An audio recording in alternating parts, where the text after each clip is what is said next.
Good afternoon, class. I am Hazelwood M. Kanakan. And I am Marlo A. Siciliano. I'm Red Anguvia. And I am Brian Lato. Vivian P. Contavernan. We are the Group 1.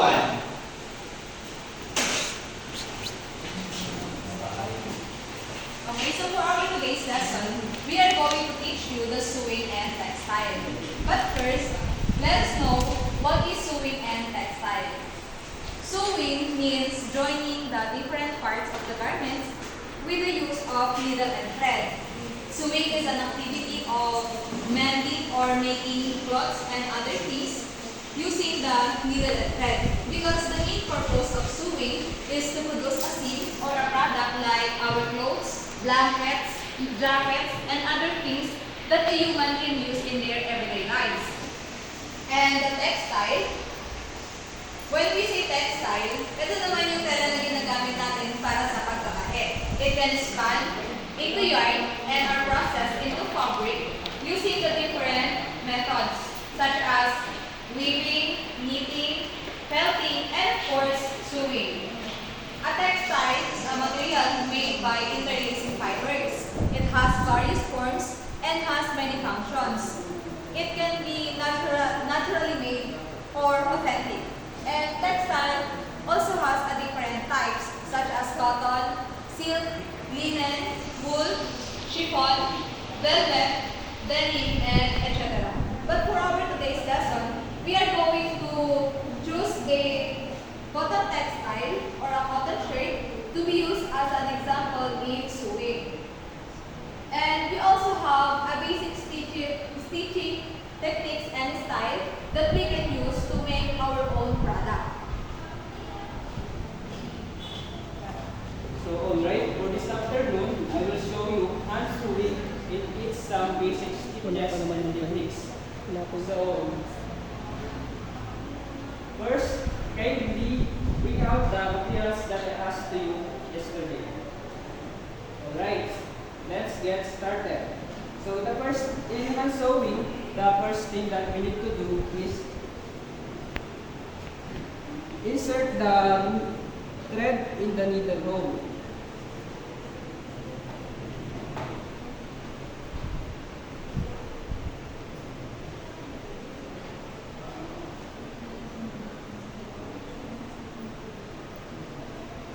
Then cut natin itong dulo.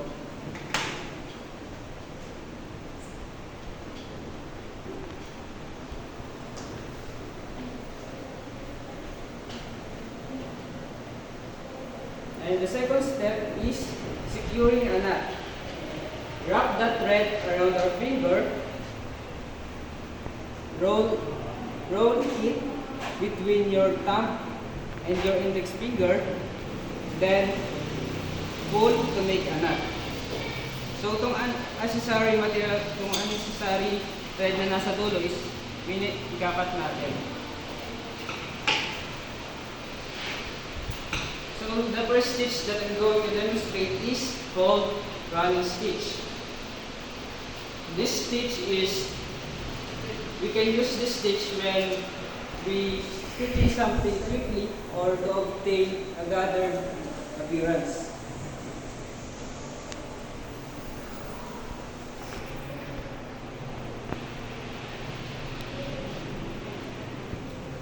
So, tingnan nyo lang yung gagawin ko, then para makasunod kayo.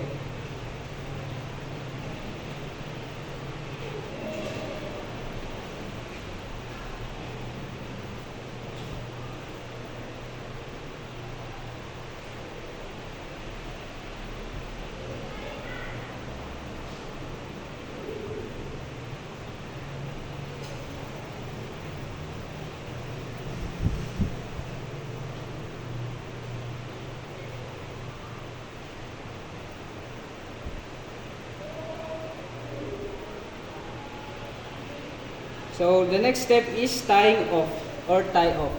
Tying off or tie off, it refers to black stitches that we can place at the end of the elements or at the end of our design.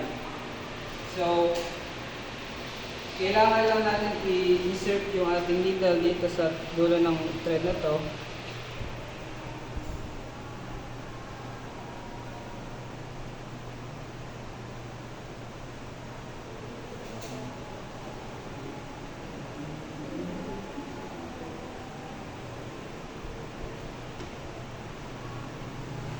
So, yung final product niya is ito, class.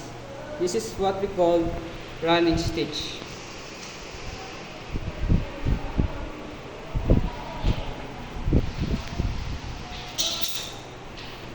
So, good afternoon everyone. And next, I will show you on how to perform a back stitch using a needle and a thread.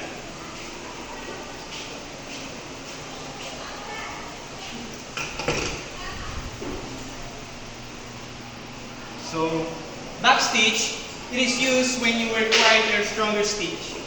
First do a normal stitch, then start your second stitch from where the first one ended.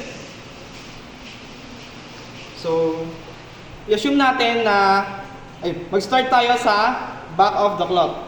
Then assume natin na may space dito na 0.5 inches.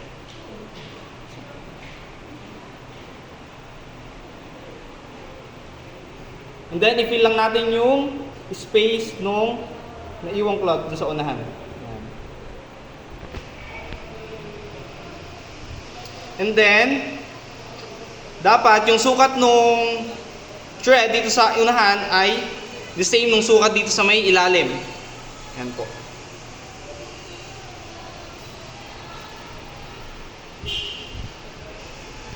Yeah. Ayan. Then, continue lang po.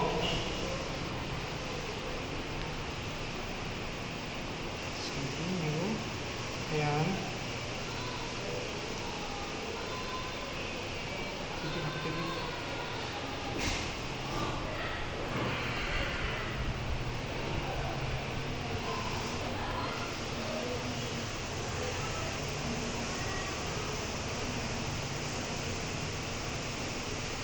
And let's assume na natapos na yung ating process. Ito na po yung product. Ito po yung tinatawag na back stitch.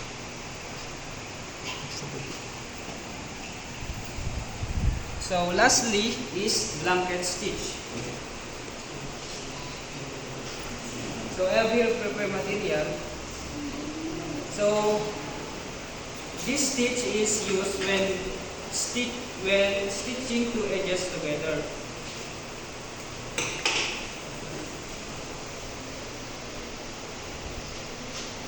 So, the first thing that we need to do is insert natin yung needle sa ilalim ng ating cloth. Then, insert ulit natin in the same place.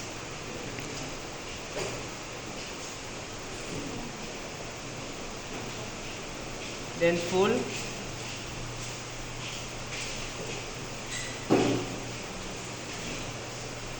Then, insert again natin dito. Then, full.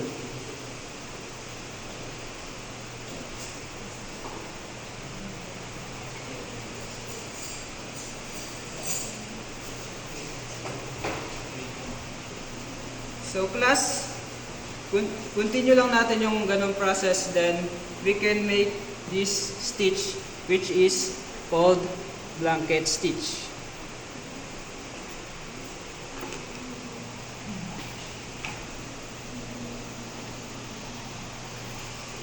Now that we have already learned some basic stitching techniques and styles, now we can apply our knowledge through it by making or creating a crop top split shirt using the running and back stitch.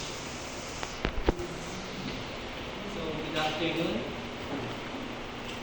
First, measure muna natin yung shirt na ating gagamitin. So, we will use the measuring tape.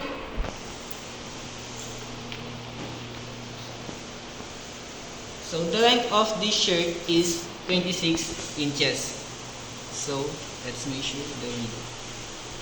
And we have 20 inches width.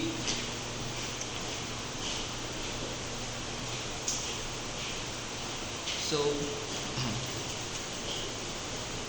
the length of the shoulder is 12 inches and the width is 8 inches.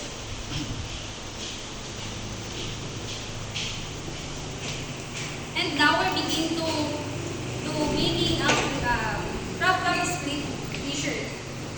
So first, in making a crop top split shirt, you need to provide 2 t-shirt, thread, scissor, pin, needle, and also the tape measure. So now, here the step-by-step procedure on how to making a crop top split t-shirt. So first, fold each tee in halfway. Step 2, cut each tee in half long ways.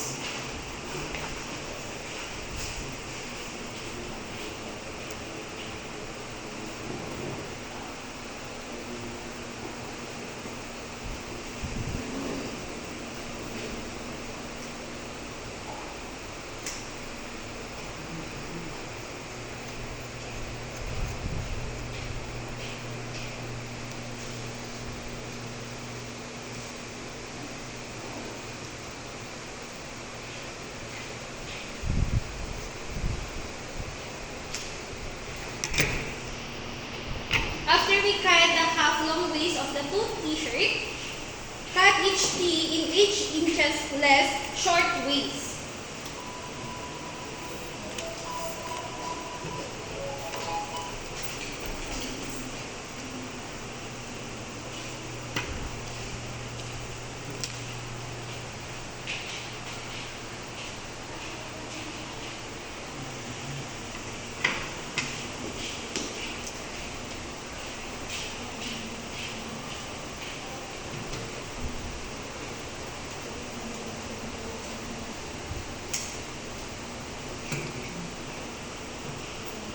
So now we have already cut shirt. Grip the 2 pieces and lay them on the top of each other's, graphic to graphics. Match the collar and start pinning the pieces together until you reach the bottom.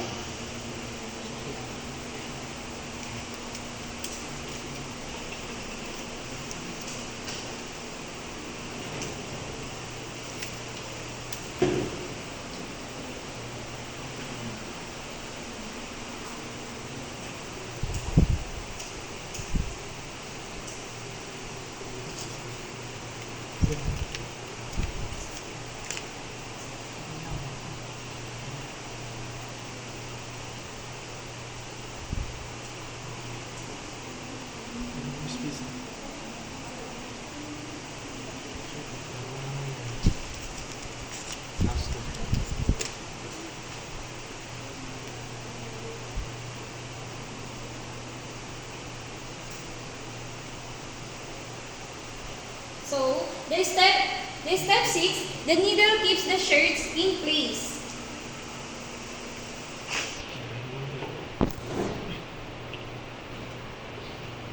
Step 7, using the back stitch, hand sew the pieces together. Start sewing the collar until you reach the bottom.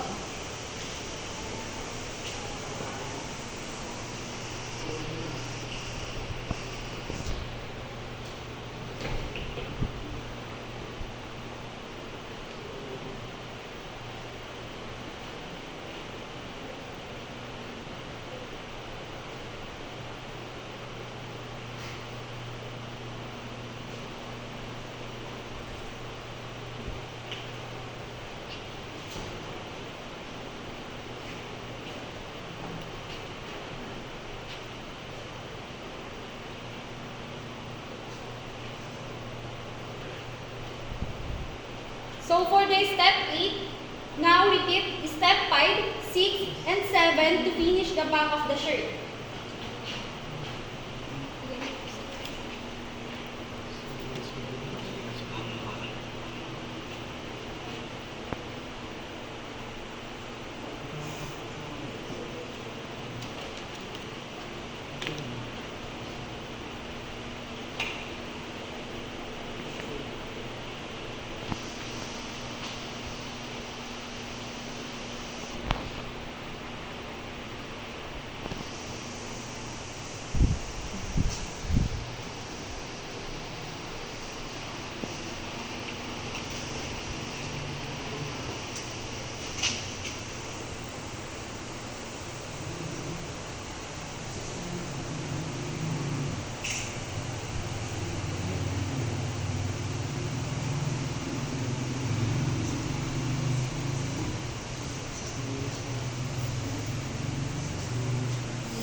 Continue the process.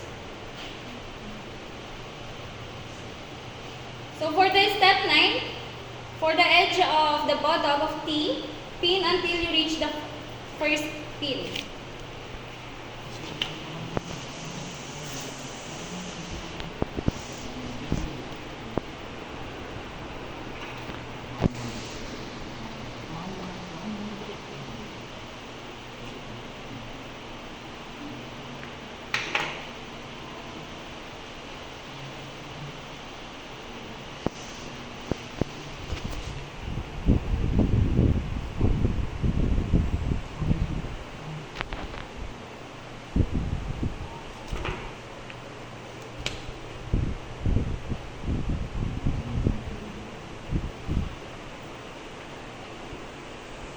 Okay, for the step 10, you almost there. Stop sewing using running stitch.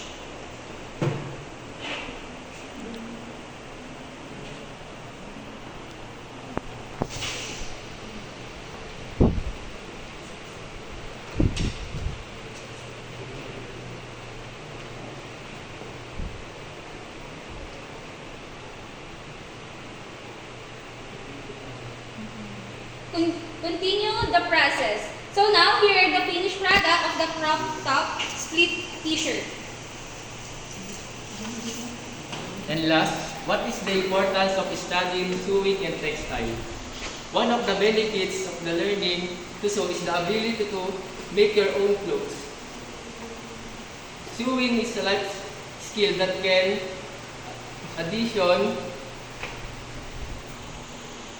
magagamit mo sa pang-araw-araw upang kung kailangang manahi sa inyong tahanan ay magamit nyo. So ayun, naway marami kayong natutunan na magamit nyo sa pang-araw-araw.